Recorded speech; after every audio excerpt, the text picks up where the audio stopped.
bigla uminit. Oo nga, parang may langgam. Hindi naman naula-ulang doon eh. Wala. Mamaya pa, alas 6. Tulog ako, puyat ako eh. Ang mga batang to, biglang ako nga nagbantay. Ganun naman kami yung ginagawa namin. Nagtutulong-tulong ako sino yung may mga sideline. Tama lang yun. Tapos pag ako, pag Si Brian yan? scholarship. Andiyan si Brian, kumbaga ang pera niya, scholarship. Si Gio, ang pera niya, ito sa court. Tapos ako, sa internet, sa lahat. Ito na, may Oo. Namamanage ko na maayos, hindi na ako masyado stress. Bakit? Ito, ang sakit sa ulo kung paano ko sila tatansyahin. Ngayon, Kasi nung nakita sa'yo, di ba sabi mo sa dati? Wala pa na ata sa'yo yun, sabi ko na sa akin. Wala pa sila sa'yo. hindi, nasaan na sila nun. Oo. Medyo nakakapos kasi yun sa pasada ko at sa internet. Oo. Hindi, lagi naman meron. Ang problema nga lang, siyempre, pag gusto ko mag-day off, di ba, napapagod din ako. Gusto ko magpahinga, hindi ako makapag-desisyon ng pahinga ba. Kasi nga, iniisip ko yung araw-araw. Eh ngayon, medyo nakakaluwag kasi nakatanggap si Bryce Scholarship, si Gio may bantay. Tapos ako na... Di na, wala na nga ang problema ngayon sa school nila eh. Wala na ang problema sa kanila. Ang problema ko lang ngayon, pang araw-araw. Oo. Oo, wala nang buwas talaga. Kaya nga pinipilit ko lang. Kaya lang, nanay ko naman nagka-problema. Puto na yun ang nanay ko naman ko. Kailan tumanda, dinimanda. Dinimanda siya? Oo. Sunod pa yung bayad kami 20 mil. Oo, hindi. Sa ano lang yun, sa kaso ah. Kasi may warrant na siya eh. Ano niya lang yung bail. Bill pa lang. Oo, collateral lang naman yun para matin siya ng hearing. Bayad na. Ay, ko ilaban mo yan. Masyadong mababaw yung ano, sinabihan mo lang ng papatayin mo siya eh. Mabigat, dinagdagan, may kutsilyo daw hawak. Wala. Tangi kaya ba umako ng nanay ko ng kutsilyo? Kaya ano, Oo. Kaya nga, sabi ko, dapat kasi hindi mo na pinatulang. Kaya lang, nandiyan na yan, nangyari na yan. Ay ko, balagan mo na. kahit na ano. Oo. Kaya ano, ano pa din ako. Masarap yung ano eh. Wala kang ibang problema kundi kung ano lang yung gusto mong gawin, di ba? Eh, ilang problema mo. Hirap masyado matapang eh. Oo. Yung bagay, hindi mo na marirealize yung pagbata ka. Sabi ko, okay lang namang ginanyan mo. Kaya lang nakakita ka ng katapat. Na talagang pumapatol kahit sabi mo salita lang. Pumapatol. Oo. Hindi kasi kapwa niya marites lang eh. Ah, talaga? Oo. Mga marites sa umaga. So parang nagkasiraan ata. So itong nanay ko kinumpronta. Siya ang lumapit? Oo, nilapitan niya kasi nga raw may chinichismis daw yung babae sa kanya. Ay sa kapitbahay niya. Ngayon kinukumpronta niya raw, bigla daw nagmumura. Sabi, ngayon pinatulan ng nanay ko. Sabi ko, pagka ganun, ang lakas ng loob yung kumprontahin yung tao. Hindi mo naman pala alam kung paano kontrolin yun. Pagka ganun kukumpronta ka ng tao, dapat kalmado ka rin. Eh ngayon, kung di mo kaya ikalma rin sarili mo, huwag mo na kumprontahin yung tao. Hayaan mo ng chismis ka ng chismis. Ilang singgo yung ano eh, galit. Yung ganun po. Then yun ang mga nakakapatay. No. Tapos hindi siya ako na. Ano daw? Yung naiinit ako. Emotion nga talaga sisira sa'yo. Pag pinamakagal. Oo. Hindi pa ay lumaro ni ano sa last game.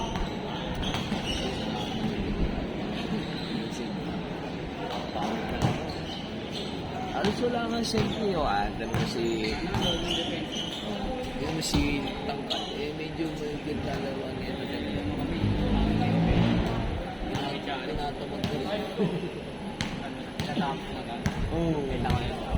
Lalakad na nga lang eh.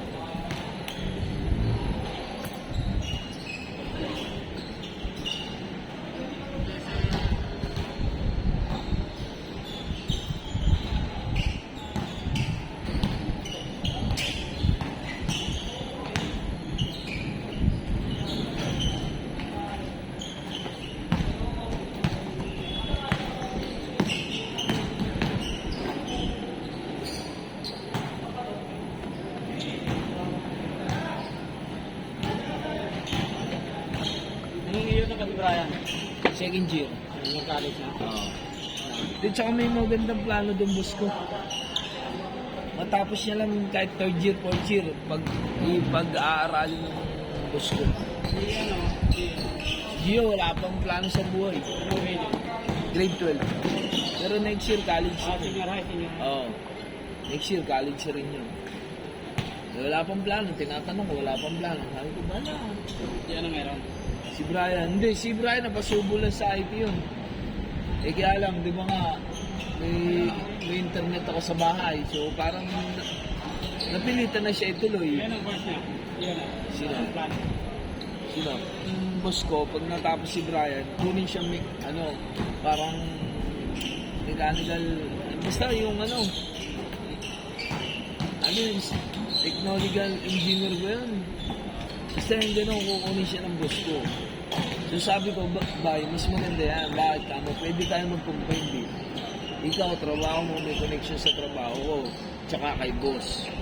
Sabi ko, palalawakin pa natin ng technology. Grabe, the pointer. Sabi ko, palalawakin ko pa technology natin. Sabi ko, pwede ko naman i-share sa'yo yung alam ko eh. Tulad ng mechanical, pwede ko turo sa'yo yun. Habang IT ka naman na. Yan. Oo.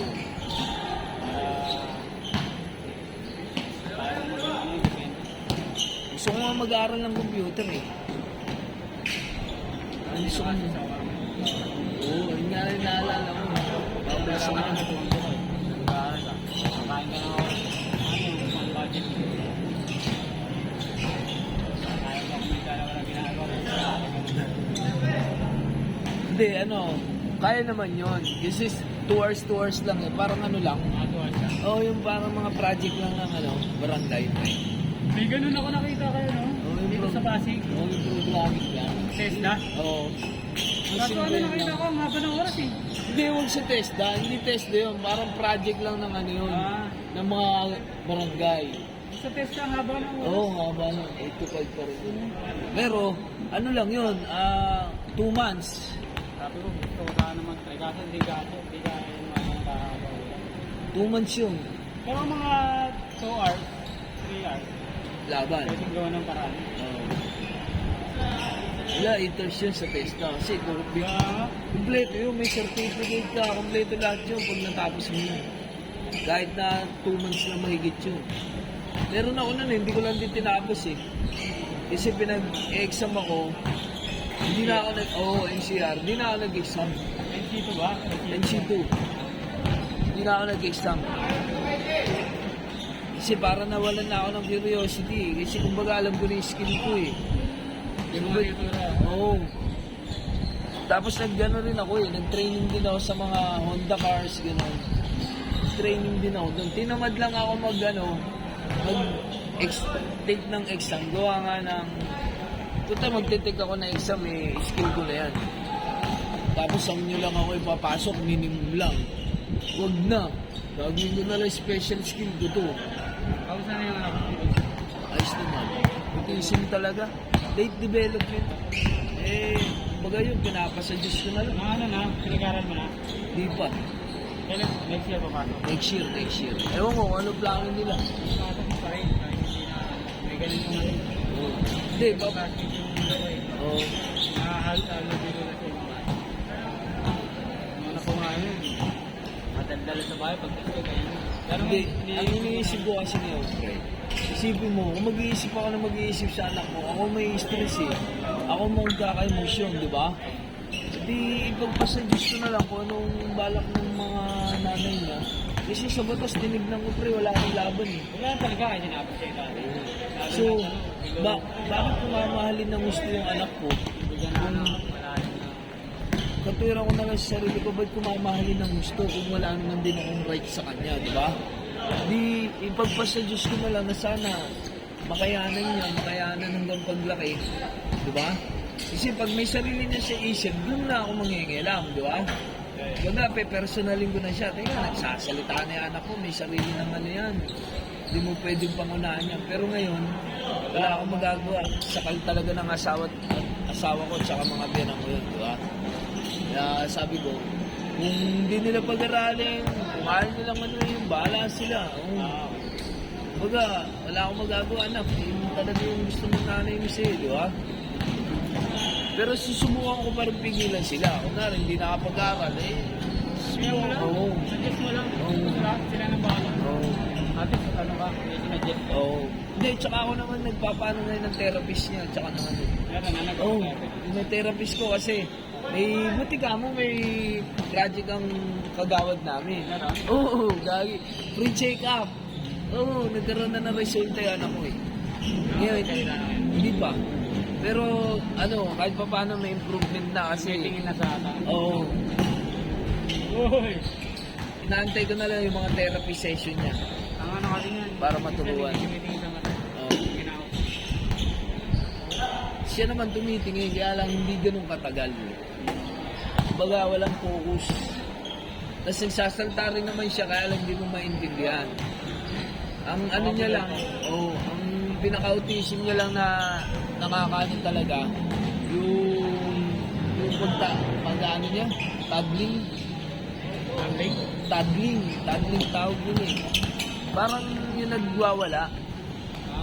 Pag meron siyang bagay o ano na hindi niya nakukuha, ayun lang, kukontrolin. Tapos, Hindi niya makontrol yung emotion niya. yung emotion niya. Tapos yung sense. Kasi minsan may mga time siya na yung pagkain, kahit di naman dapat kainin, amoy niya lang, basta maganda sa amoy niya, kakainin niya. Kaya ang suggest naman ng therapist, yung brushing yung buong katawan niya para magkaroon siya ng sense. Para malaman niya na ano yung delikado sa kanya, ano yung hindi maganda sa ano. Yun ang sinuggest ng therapist. Naantay ko na lang yung therapist talaga. Talagang pupukusan. Yung anak ko, nalalaman niya na yun, yung 3 years old. Kasi pinapanood mo na, sheriff lang. Doon sa sheriff, mga tiyotiro yung mga tawa. And then, galing nga magsalita anak ko eh. 3 years old. Galing nga magsalita. Magaling pa nga magsalita doon sa anak ko.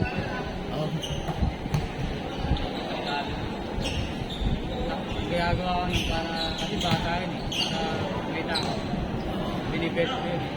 Tama yun. Kumbaga may limit. Tsaka lalaki yun, pre. Normal lang yun. Pero hindi ko naman minsan doon natatakot ko lang. Pero minsan, pinapatikim ko siya sa akin. Oo, tama. I hate that, I hate that.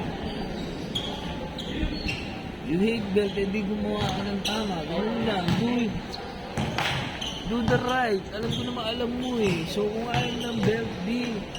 Pag ano, pag umiiyak yung hindi, gusto ko na matulog. Wala na, pre. Tingatamad mo sa Sinabir ako ng best. boring no? Ayun ang ayoko mga laruan eh. Yung binyana na lang. Challenge. Ano? 3-pointer ka. Uy. Uy! Grabe si ano, number... Ano ko, gusto mo mas eh. Nagawa.